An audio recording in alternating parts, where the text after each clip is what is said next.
अस्सलाम वालेकुम दोस्तों, क्या हाल है आप सभी का। आई होप आप अच्छे से होंगे, खैरियत से होंगे।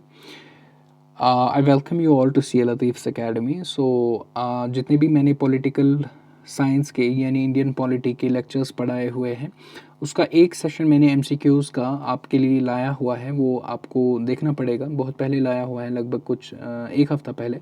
ठीक है, अगर आपने वो नहीं देखा है तो आप जा कर के वो देख सकते हो।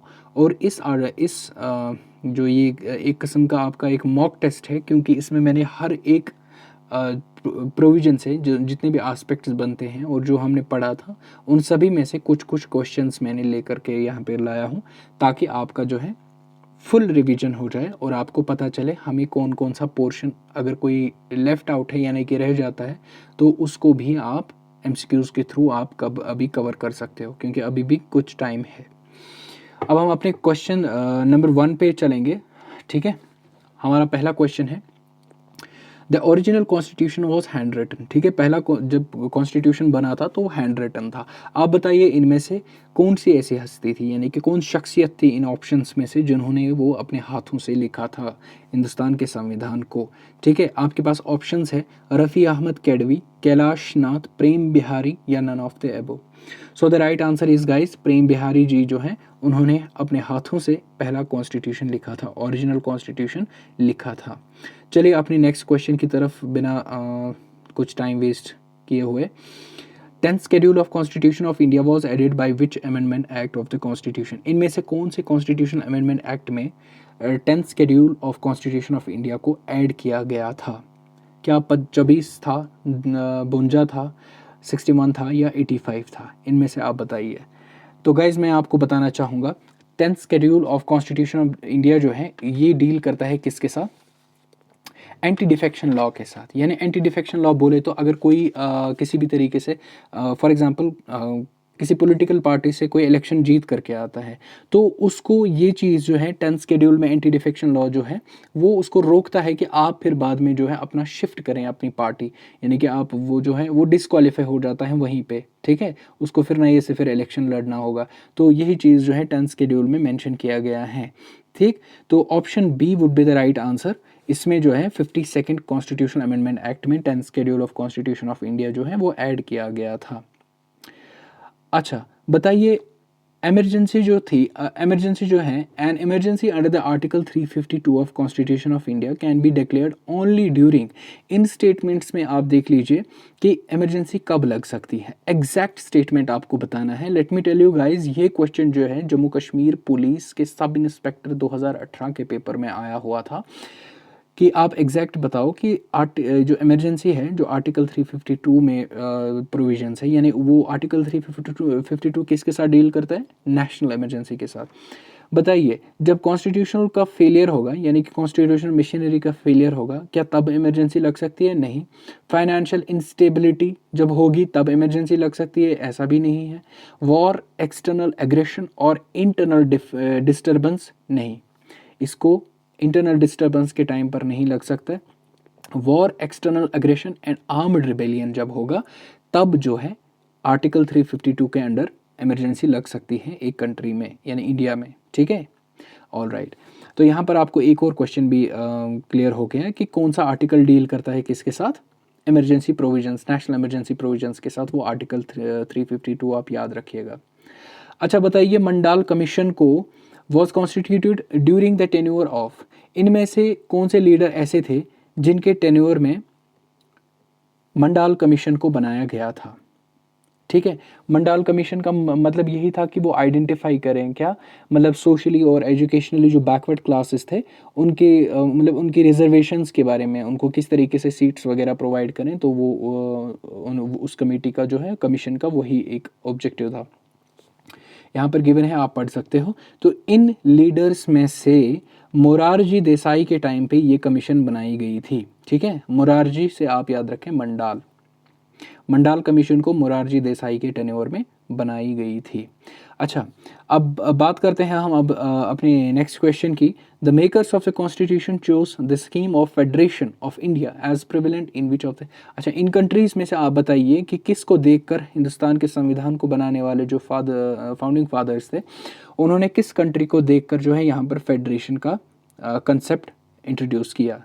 ठीक है, तो इनमें से आप गाइस याद रखें यूनाइटेड किंगडम से उन्होंने वो लिया था। अब वो क्वाइसी फेडरल सिस्टम है क्या है, वो मैंने आपको लेक्चर में समझा दिया है कि फेडरल सिस्टम के कितने टाइप्स हैं, ठीक है, जिसमें से हमारा ट्रू फेडरेशन होता है और हमारा यूनिटरी फेडरेशन है, ठीक है। तो इसी तरीके से ना ही यहाँ पर ट्रू है ना ही यहाँ पर यूनिटरी है। ट्रू फेडरेशन मतलब कि कंप्लीट डिवीजन ऑफ पावर्स होता है, कंप्लीट, यानी कि इसमें कोई आपको बायसनेस नहीं होती है। यूनिटरी में मतलब क्या, इसमें सारा पावर जो होता है वो सेंटर के पास होता है, स्टेट के पास पावर नहीं होता है। इसी तरीके से जो क्वाइसी फेडरल है ना, इंडिया में क्वाइसी फेडरल स्ट्रक्चर है। क्वाइसी फेडरल स्ट्रक्चर बोले तो यहाँ पर division of powers between centre and state तो होता है, ठीक है, लेकिन थोड़ा सा इंक्लिनेशन जो पावर्स का होता है वो ज़्यादा सेंटर की तरफ होता है, सेंटर ज़्यादा पावरफुल होता है, ठीक है। ये एक कुछ एक्सप्लेनेशन थी, ये मैंने ऑलरेडी आपको लेक्चर्स में बता दिया है। तो United Kingdom, option B is the right answer of this question. Coming to the next question, the ultimate sovereignty in the Indian polity rests of which among the following. इनमें से बताइए कि सबसे आला जो है सुप्रीम, मैंने आपको सोवरेन का मतलब समझाया था। सोवरेन का मतलब होता है सुप्रीम, क्या होता है, सुप्रीम या इंडिपेंडेंट। पार्लियामेंट बनता है, देखिए जब आप डेमोक्रेटिक कंट्री की बात करते हैं तो वहाँ पर जो है सब कुछ लोग ही होते हैं, जो सरकार वगैरह बनती है वो लोगों के इसी से बनती है, मतलब लोगों की मर्जी से ही बनती है। So option D, people of India is the ultimate sovereign, ठीक है। So option D is the right answer. Coming to the next question, again JKPSI, Jammu and Kashmir Jammu and Kashmir police sub inspector का जो 2012 में क्वेश्चन आया था वो यहाँ पर आपके सामने है। इनमें से आप बताइए, जब मैंने आपको पहला वाला लेक्चर सीरीज़ बताया था यानी कि MCQ सीरीज़, उसमें भी मैंने आपको फंडामेंटल राइट्स के बारे में बहुत सारे क्वेश्चंस जो है वो बताए थे, ठीक है, और ऐसे भी फ्रेम हो सकता है।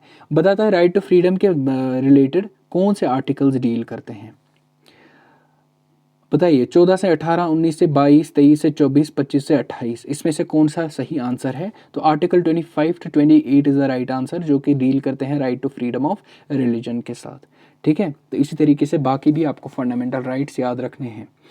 अच्छा, विच among the following is correct regarding the directive principles of state policy. DPSPs के रिलेटेड इनमें से बताइए कि कौन सा सही है। देखिए यहाँ से स्टार्ट करते हैं, जस्टिसेबल होते हैं क्या DPSPs, नहीं होते हैं, DPSPs आर नॉट जस्टिसेबल, तो option C is the answer. अच्छा, नेगेटिव इंजेक्शंस ये होते हैं, इनको नेगेटिव स्टेटमेंट्स भी बोलते हैं। देखिए फॉर एग्जांपल ये फंडामेंटल राइट्स होते हैं। फंडामेंटल राइट्स क्या करते हैं, स्टेट को बोलते हैं आप ये चीज़ें नहीं कर सकते हो, क्या आप ये चीज़ें नहीं कर सकते हो, बिकॉज हमें पॉलिटिकल जस्टिस लाना है, ठीक, तो वो बोलता है negative injections. Directive principles of state policy क्या बोलता है, स्टेट को एक किस्म से सजेशन देते हैं, मतलब पॉलिसीज़ बनाने में वो क्या क्या काम करें for the welfare of people. तो जब वो बोलते हैं स्टेट को आप ये काम कर सकते हो, तो उसको बोलते हैं हम पॉजिटिव इंजेक्शंस। तो option A is the right answer, ठीक है। DPSPs जो है पॉजिटिव इंजेक्शंस देते हैं कि आप ऐसा कर सकते हो, ऐसा ऐसा करो for the welfare of people. अच्छा, हमारा अगला सवाल है, the vice president of India is elected by the electoral college consisting. अब जब हमारा वाइस प्रेसिडेंट का इलेक्शन होता है, ठीक है, वाइस प्रेसिडेंट का इलेक्शन होता है, तो उस इलेक्टोरल कॉलेज में कौन कौन मेंबर्स होते हैं। मेंबर्स ऑप्शन है हमारे पास, members of the both houses, जो अपर हाउस है एंड लोअर हाउस के मेंबर्स हैं, क्या वो दोनों होते हैं, क्या सिर्फ राज्यसभा के मेंबर्स होते हैं, क्या सिर्फ लोकसभा के मेंबर्स होते हैं, क्या सिर्फ क्या पार्लियामेंट के और स्टेट लेजिस्लेटिव असेंबली के मेंबर्स होते हैं। तो ऑप्शन है, देखिए ये भी कैंसिल है क्योंकि वाइस प्रेसिडेंट के इलेक्शन पे ये इनका काम नहीं होता है, और प्रेसिडेंट इलेक्शन में इन दोनों का काम होता है, पार्लियामेंट के upper house and lower house के भी वहाँ पर पार्ट लेते हैं। लेकिन जब वाइस प्रेसिडेंट का इलेक्शन होता है तो लोकसभा का यहाँ पर कोई काम नहीं है। Option B is the right answer, सिर्फ और सिर्फ राज्यसभा के मेंबर्स जो है वो इलेक्टोरल कॉलेज में पार्टिसिपेट कर सकते हैं। अच्छा, देखते हैं हम अपना next question, how many times the word secular appears in our constitution. हमारे संविधान में सेक्युलर वर्ड कितनी बार आता है, तो वो 2 बार आता है। Option B is the correct answer. Next question, which among of the following decides that there should be a legislative council in the state और नॉट।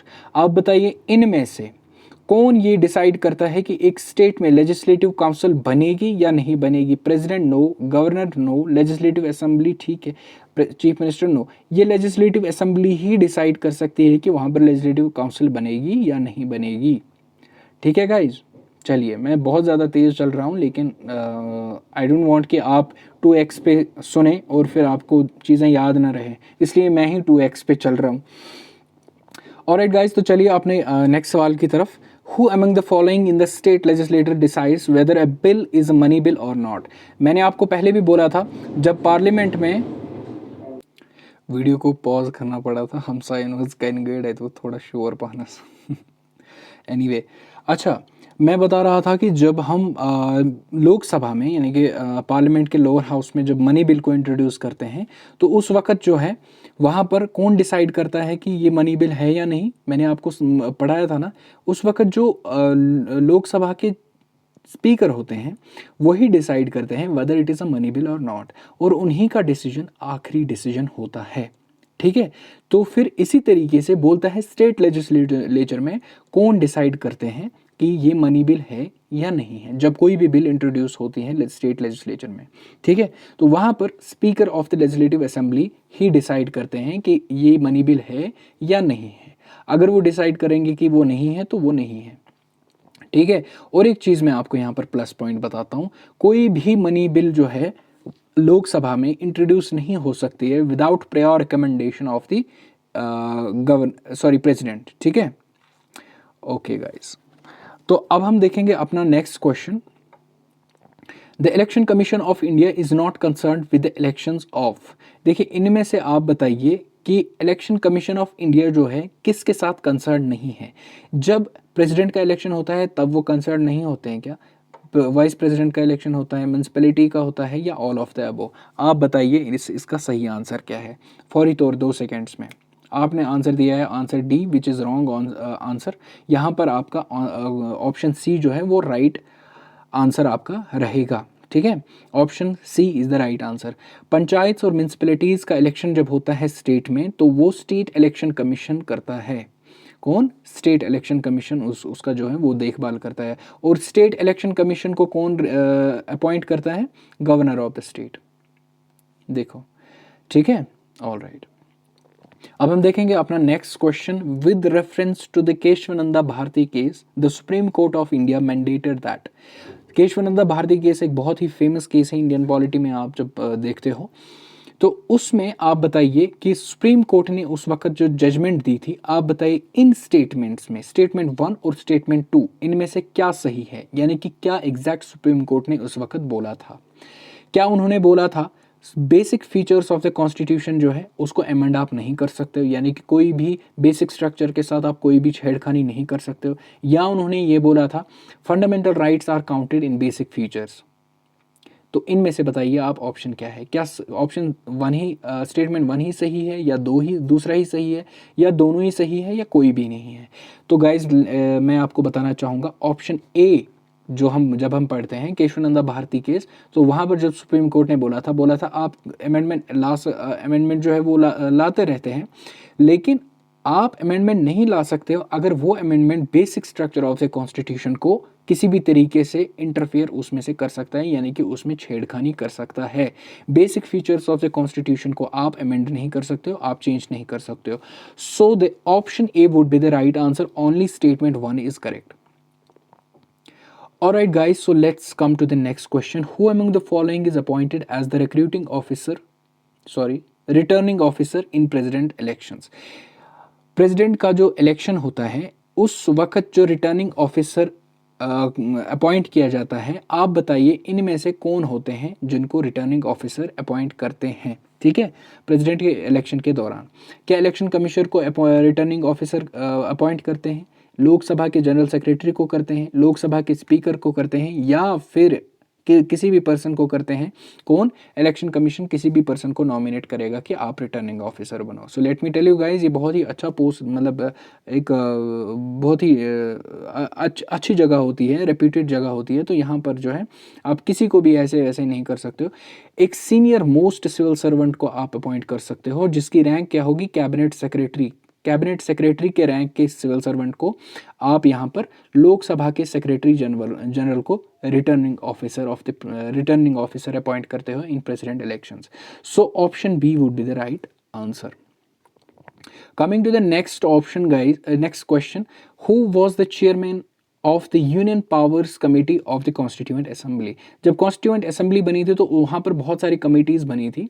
ठीक है, टेलीग्राम में मैं सारी कमिटीज़ का आपको फोटो सेंड करूँगा और उनके चेयरमैन और इम्पोर्टेंट मेंबर्स जो थे वो कौन थे ये मैं आपको ज़रूरी टेलीग्राम चैनल पे एक छोटी सी इमेज है वो उसमें आपका पूरा कंक्लूड हो जाएगा. ठीक है, तो इसी तरीके से यहाँ पर बात की जाती है यूनियन पावर्स कमेटी की. यूनियन पावर्स कमेटी जो कॉन्स्टिट्यूएंट असेंबली में बनाई थी उसका चेयरमैन कौन था? क्या डॉक्टर राजेंद्र प्रसाद थे, क्या बी आर अम्बेडकर थे, क्या पंडित जवाहरलाल नेहरू थे या सरदार वल्लभ भाई पटेल थे? आपका आंसर गलत है. आप बोल रहे हो पंडित जवाहरलाल, ये डॉक्टर बी आर अम्बेडकर नहीं, इसके अम्बेडकर नहीं थे. अम्बेडकर जो थे वो ड्राफ्टिंग कमेटी के चेयरमैन थे. ड्राफ्टिंग कमेटी के चेयरमैन थे और उनको क्या बोलता है, फादर ऑफ इंडियन कॉन्स्टिट्यूशन भी बोलते हैं. यहाँ पर इस क्वेश्चन का आंसर है यूनियन पावर्स. जो कमेटी थी उसका चेयरमैन था पंडित जवाहरलाल नेहरू. ठीक है, यू आर राइट गाइस. कुछ लोग सही बोल रहे हैं, सोच रहे हैं. अच्छा, नेक्स्ट क्वेश्चन है which act provided for the establishment of public service commission? PSC की एस्टैब्लिशमेंट कौन से एक्ट में हुई थी हिंदुस्तान में? आपके पास ऑप्शंस है Indian councils act 1909, government of India act 1919, government of India act 1935 या इंडिपेंडेंस एक्ट 1947. तो इसका सही आंसर है गवर्नमेंट ऑफ इंडिया एक्ट 1919. 1919 मंज आव सिविल सर्विस ये एस्टैब्लिश करना. ठीक है, चलो इस पर को ब्रोट कुन विच से दबान यमो मंज वुचो सा. हाँ सॉरी, इनमें से देखिए कि इनमें से कौन से ऐसे इंसान थे जिन्होंने ये स्टेटमेंट्स बोले हैं. यानी कि ये संविधान प्रियम्बल के बारे में कुछ तारीफें हैं कि preamble is the most precious part of the constitution, it is the soul of the constitution, it is the key to the constitution और it is a jewel set in the constitution. आप बताइए. और क्या बोला था, it is a proper yardstick with one can measure the worth of the constitution. ठीक है, ठीक है, ऑल राइट. तो इनमें से आप बताइए कि ये स्टेटमेंट किसने बोला था. तो इसके रिलेटेड ये जो तारीफ है प्रियम्बल के बारे में इतनी सारी की थी, वो की थी किसने? भार्गवा जी ने. पंडित ठाकुर दास भार्गवा ने ये सारी बातें बोली थी. अब आते हैं, बहुत ही इंपॉर्टेंट क्वेश्चन है यहाँ पर. बोलते हैं कि कौन सा कॉन्स्टिट्यूशनल अमेंडमेंट ऐसा हुआ जिसने 18 साल की उम्र के मतलब किसी भी पर्सन को, मैन हो या वुमेन हो, उनको अधिकार दिया है वोट डालने का. पहले कितना होता था? 21 ईयर्स. फिर रिड्यूस कर दिया गया है, बोला गया है कि जो 18 साल का इंसान होगा वो वोट कर सकता है. आप इनमें से बताइए कि कौन से कॉन्स्टिट्यूशनल अमेंडमेंट एक्ट में ये बोला गया है कि 18 नहीं 21 नहीं बल्कि 18 उम्र का इंसान भी वोट कर सकता है. ठीक है, इस उम्र के लिमिट को रिड्यूस किया था कौन से कॉन्स्टिट्यूशनल अमेंडमेंट एक्ट में? क्या 42nd में किया था, 44 में किया था, 46 में किया था या 61 में किया था? तो answer is the option D, 61 में इसका जो है ये इसकी एज रिड्यूस कर दी गई थी. ध्यान रखना मेरे दोस्तों. अच्छा, विच of the following is not required qualification for the post of vice president? आप बताइए इनमें से जो वाइस प्रेसिडेंट का पोस्ट है, जब मैंने आपको क्वालिफिकेशंस पढ़ाई थी प्रेसिडेंट की, वाइस प्रेसिडेंट की, ठीक है, पार्लियामेंट मेंबर की, वो सारी क्वालिफिकेशंस दोस्तों याद रखना कि क्या क्वालिफिकेशंस होती है. देखिए इस तरीके से फ्रेम होते हैं क्वेश्चंस के क्वालिफिकेशंस. हम नीचे से डी से स्टार्ट करते हैं.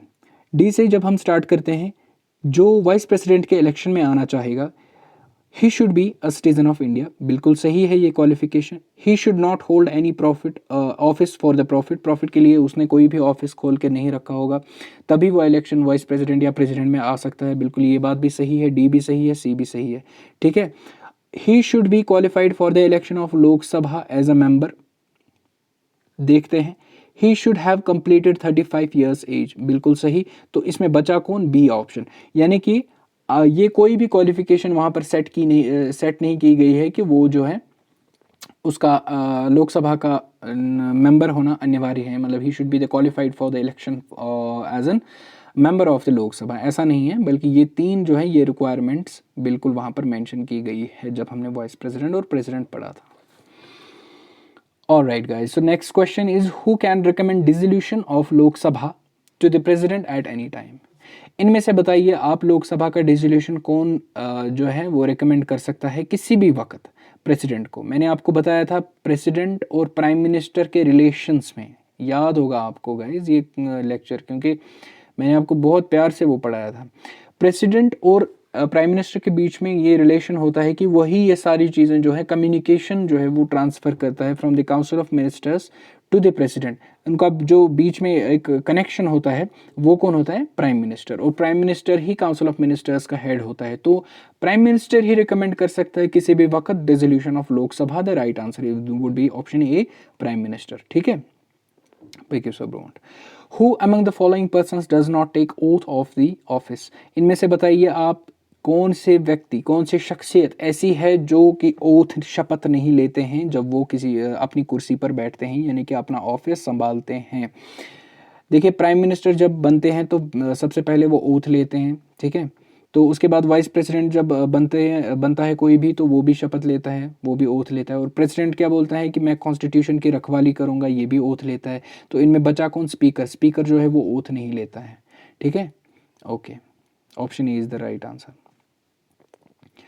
अच्छा, इस सवाल में बताइए आप मुझे which part of the constitution deals with the organization, composition, duration, procedure, privileges, powers, so on of the parliament।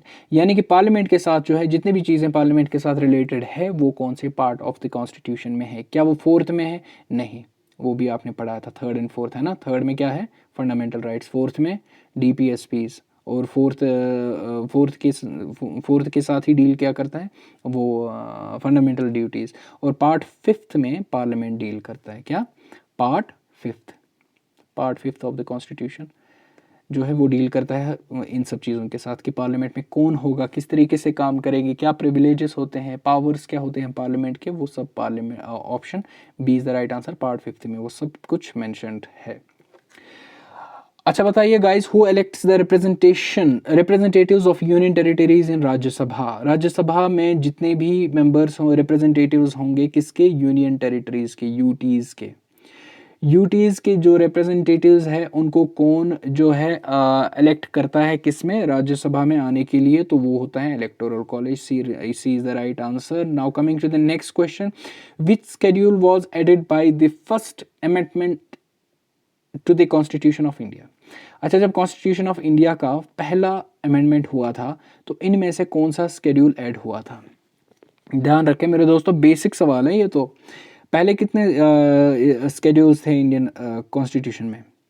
8 schedules थे, तो ये तो नहीं होगा, 7 भी नहीं होगा, पहला ही हुआ है तो जाहिर सी बात है 9वां ही होगा ना। 9th schedule of Indian constitution पहले कॉन्स्टिट्यूशन अमेंडमेंट एक्ट में जो है वो ऐड हुआ था। अच्छा, अब एक सवाल है पंचायती राज इंस्टीट्यूशंस के रिलेटेड। ये भी सवाल JKPSI यानी कि Jammu Kashmir police sub inspector examination 2012 में आया हुआ है। इसमें क्या बताता है? पंचायती राज जो है, पंचायती राज पहले इंट्रोड्यूस किया था कहाँ पर? राजस्थान में, वो वहीं से गिवन है। और दूसरा कहाँ था? AP, आंध्र प्रदेश। अच्छा, option A is the right answer. पहला था राजस्थान और दूसरा था आंध्र प्रदेश, ठीक है। तो यहाँ पर option A is the right answer. Okay guys, coming to the next question, the 38th Amendment Act of the 1975 made the declaration of emergency by whom non-justiciable। आप बताइए, इसमें क्वेश्चन में ही आपको और एक क्वेश्चंस भी बन सकते हैं। आप ये भी यहाँ पर क्वेश्चन बना सकते हो कि वहाँ पर ये मतलब ये सारी चीज़ें जो है वो लिखी होगी कि इनमें से जो भी अथॉरिटी होगी वो जो है इमरजेंसी लगा सकता है, वो कौन से कॉन्स्टिट्यूशन अमेंडमेंट एक्ट में आ गया था? तो वो 38 कॉन्स्टिट्यूशन अमेंडमेंट एक्ट में आ गया था। तो इसमें आप बताइए कि उस अमेंडमेंट एक्ट में किसको ये बोला गया है कि वो डिक्लेयर कर सकता है इमरजेंसी जो कि नॉन जस्टिशिएबल होगी? तो वो ही प्रेसिडेंट ही इमरजेंसी लगा सकते हैं, ठीक है। पहले तो प्राइम मिनिस्टर ने लगा जब इंदिरा गांधी के टाइम पे वो हुआ था। तो उसके बाद कॉन्स्टिट्यूशन अमेंडमेंट एक्ट में, ये 38 कॉन्स्टिट्यूशन अमेंडमेंट एक्ट में ये बोला गया है कि प्रेसिडेंट ही लगा सकता है। और क्या किस चीज़ पर लगा सकते हैं उसके बेसिक पर भी एक MCQ है, वो हम आगे देखेंगे।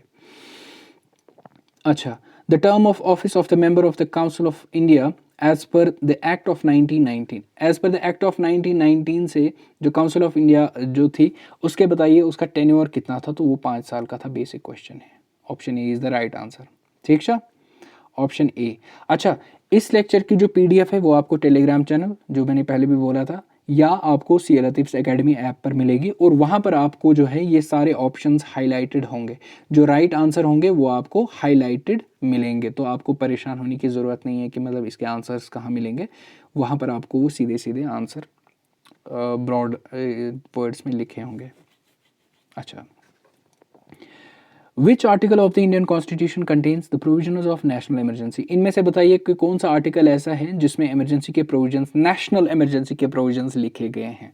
तो वो है, क्या आर्टिकल 352 है, 56 है, 360 है, या 362 है। तो गाइज आप सभी को ये चीज़ पता होगी, 352 मैंने बार बार बोला था, ऊपर एक क्वेश्चन भी इसके रिलेटेड था। आर्टिकल 352 जो है उसमें प्रोविजंस मेंशन किए गए हैं किसके रिगार्डिंग, नेशनल इमरजेंसी के regarding. Answer option A is the right answer. Coming to the next question which is, which article of the constitution empowers the president to proclaim a financial emergency. जब president financial emergency लगाता है तो वो पूरे देश पर लगाता है ना, जाहिर सी बात है। तो आप याद रखो वो 360 डिग्री एंगल पर फाइनेंशियल इमरजेंसी लगा सकता है। तो वो आर्टिकल 360 डिग्री सॉरी आर्टिकल 360 के साथ जो है वो डील करता है। क्या, फाइनेंशियल इमरजेंसी जो प्रेसिडेंट लगा सकते हैं, वो कौन सा आर्टिकल उसको एम्पावर करता है, आर्टिकल 360। ठीक है, ऑलराइट गाइस। अच्छा, which article of the constitution of India states that the executive powers of the state shall be vested in the governor. ये चीज़ आपको याद रखना है। जिस तरीके से कंट्री में हमारे प्रेसिडेंट होते हैं, यानी कि सारे एग्जीक्यूटिव पावर्स उन्हीं के पास होते हैं, इसी तरीके से स्टेट की जब हम बात करते हैं तो स्टेट के जो एग्जीक्यूटिव पावर्स होते हैं वो वेस्टेड होते हैं किसके, गवर्नर के द्वारा, मतलब वो गवर्नर के पास होते हैं। ठीक है, विनिसा यात्मजन, इन आर्टिकल्स में से कौन सा आर्टिकल इस स्टेटमेंट के साथ डील करता है। क्या 154 करता है, 155 करता है, 156 या 157। जल्दी से बताइए कौन सा आर्टिकल इसमें से डील करता है। ठीक है, तो इसके साथ आर्टिकल 154 डील करता है। Option A is the right answer. ठीक है, option A is the right answer.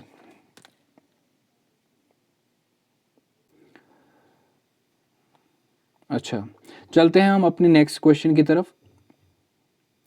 इसमें से आप बताइए, विच institution reviews the financial position of the municipalities. अब म्यूनसिपैलिटीज की जो फाइनेंशियल पोजीशन है उनको कौन उनकी देखभाल कौन करता है। क्या वो प्लानिंग कमीशन करता है, फाइनेंस कमीशन करता है, स्टैटिस्टिकल कमीशन करता है, या इनमें से कोई भी नहीं करता है। तो फाइनेंस कमीशन जो है वो जो है इसके रिव्यूज़ लेते रहते हैं, मतलब कि इनकी फाइनेंशियल पोजीशन किस तरीके से हैं, क्या उनको कौन से किस तरीके के फाइनेंशियल एड्स देने हैं, वो कौन डिसाइड करता है, financial commission. Option B is the right answer. ठीक है, म्यूनसिपैलिटीज़ का फाइनेंशियल पोजीशन फाइनेंस कमीशन ही देखते हैं। अच्छा, when was the financial stability and development council FSDC constituted. ये पब्लिक पॉलिसी के रिलेटेड है ये क्वेश्चन। आपको ज़रूरी आपने करंट अफेयर तो पढ़ा ही होगा, तो अगर नहीं पढ़ा है तो थोड़ा सा सर्च कर देना पब्लिक पॉलिसी रिलेटेड MCQs, मतलब वो जो है इसमें करंट अफेयर के रिलेटेड। ठीक है, तो इसका मैं आपको बताना चाहूँगा, financial stability and development council जो है उसको कॉन्स्टिट्यूट किया गया था 2010 में। Option D is the right answer. Coming to the next, national commission for scheduled caste SCs is constituted by which article of the constitution.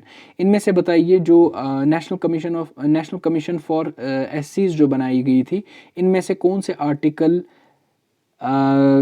के द्वारा, यानी कि कौन से आर्टिकल से वो बनाई गई थी वो commission.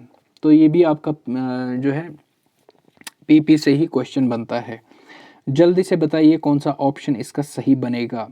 Option B article 338 is the right answer. Article 338 is the right answer.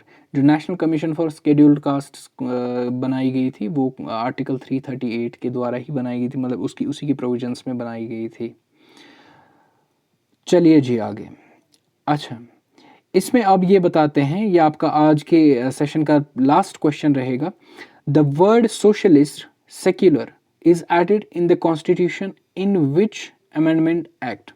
इनमें से बताइए कि कौन से अमेंडमेंट एक्ट में वर्ड सोशलिस्ट और सेक्युलर को ऐड किया गया था, फौरी तौर बताइए। क्या 51 में बनाया गया, क्या 51 कॉन्स्टिट्यूशनल अमेंडमेंट में लाया गया है, 41 कॉन्स्टिट्यूशनल अमेंडमेंट में लाया गया है, 42nd कॉन्स्टिट्यूशनल अमेंडमेंट में लाया गया था, या 86th कॉन्स्टिट्यूशनल अमेंडमेंट में इन दो वर्ड्स को ऐड किया गया था, सोशलिस्ट और सेक्युलर? बताइए जल्दी से।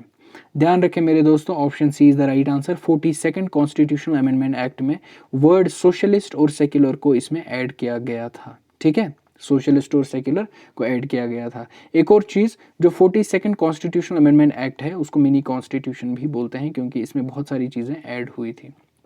ठीक है, तो it was all about today's session. यहाँ पर आपका आज का सेशन कंप्लीट होता है। प्रीवियस, मैंने इससे पहले भी बोला था, प्रीवियस एक लेक्चर मैंने आपको कंप्लीट करवाया था इसका, एमसीक्यू सेशन का, वो भी अगर आप देखना चाहोगे तो आप देख सकते हो, प्लेलिस्ट में आपको मिल जाएगा वो। तो बहुत ही ज़्यादा हेल्पफुल रहते हैं जितने भी एमसीक्यूज़ आप करते हो एग्ज़ाम से पहले। ठीक है, वो सीधे सीधे एग्जामिनेशन में स्ट्राइक होते हैं कि ये मैंने कहीं ना कहीं देखा था। एमसीक्यूज़ आपको जहाँ से भी मिले, किसी भी यूट्यूब चैनल से मिले, कहीं से गूगल से मिले, जहाँ से भी मिले, लेकिन ऑथेंटिक सोर्स से। आप किसी ऐसी वेबसाइट पर नहीं जाना जो कि आपको गलत आंसर्स प्रोवाइड करेगी। तो मोस्टली जो है आजकल अगर आप सर्च करोगे तो वहाँ पर अच्छी वेबसाइट्स ही आएंगी। तो कोशिश करना कि ऑथेंटिक सोर्स से ही आप एमसीक्यूज़ करें। ठीक है, किसी भी यूट्यूब चैनल से करो तो, लेकिन एमसीक्यूज़ जितना आप कर सकते हो उतना ही ज़्यादा आपके लिए बेहतर रहेगा। तो ये आपका दूसरा सेशन रहा था एमसीक्यूज़ का। कोशिश करेंगे हम जल्दी आपके लिए एक फुल लेंथ मॉक टेस्ट लाने की, वो आपको सी लतीफ़ एकेडमी ऐप पर ही मिलेगा। ठीक है, तो चलिए मिलते हैं हम अपने नेक्स्ट सेशन में। खुदा हाफिज़।